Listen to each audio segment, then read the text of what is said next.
టెక్నాలజీలో భారత్ను గ్లోబల్ లీడర్గా తీర్చిదిద్దే ప్రయత్నంలో మరో ముందడుగు పడింది. పారిస్లో జరుగుతున్న ఏఐ యాక్షన్ సమ్మిట్లో ప్రధాని మోదీ దీనిపై రోడ్ మ్యాప్ను ప్రకటించబోతున్నారు.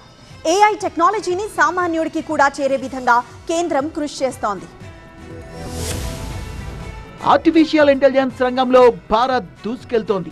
ఏఐ రంగానికి ప్రధాని మోదీ అత్యంత ప్రాధాన్యతనిస్తున్నారు. సామాన్యుడికి కృత్రిమ మేధ ఫలాల్ని అందించడానికి ప్రభుత్వం ఎన్నో చర్యల్ని చేపడుతోంది. ఫ్రాన్స్ పర్యటనలో భాగంగా ప్రధాని మోదీ ప్యారిస్ లో జరుగుతున్న ఏఐ యాక్షన్ సమ్మిట్ కు సహా అధ్యక్షత వహిస్తున్నారు. సమ్మిట్ కు వివిధ దేశాధినేతలు, ప్రపంచ టెక్ సీఈఓలు హాజరవుతున్నారు.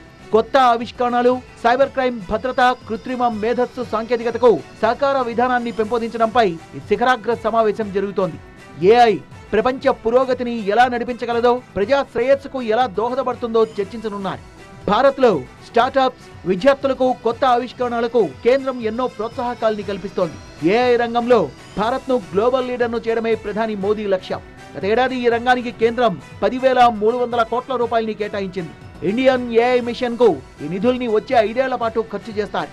ఏఐ టెక్నాలజీలో గ్రాఫిక్ ప్రాసెసింగ్ యూనిట్లు చాలా కీలకం. 18,693 జీపీయూలను సరఫరా చేసేందుకు 10 కంపెనీలతో కేంద్రం ఒప్పందం చేసుకుంది. వచ్చే 10 నెలల్లో భారత్ కూడా సొంతంగా జీపీయూలను తయారు చేసేందుకు కసరత్తు చేస్తోంది. భారత ప్రభుత్వం 2023లోనే 3 కీలక రంగాలైన ఆరోగ్యం, వ్యవసాయం, పట్టణాభివృద్ధి కోసం 3 ఏఐ సెంటర్లు ఏర్పాటు చేసింది. 500 కోట్ల రూపాయలతో దేశవ్యాప్తంగా కొత్త ఏఐ సెంటర్లు ఏర్పాటు చేస్తున్నారు.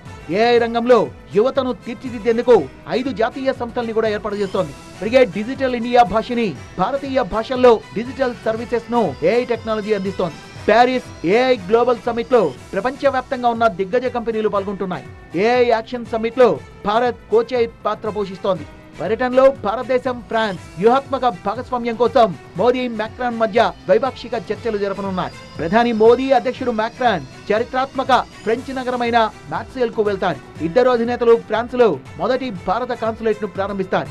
ఈ 2 దేశాల మధ్య దౌత్య సంబంధాల్ని బలోపేతం చేయడంలో ఒక ముఖ్యమైన మైలురాయిగా భావిస్తున్నారు.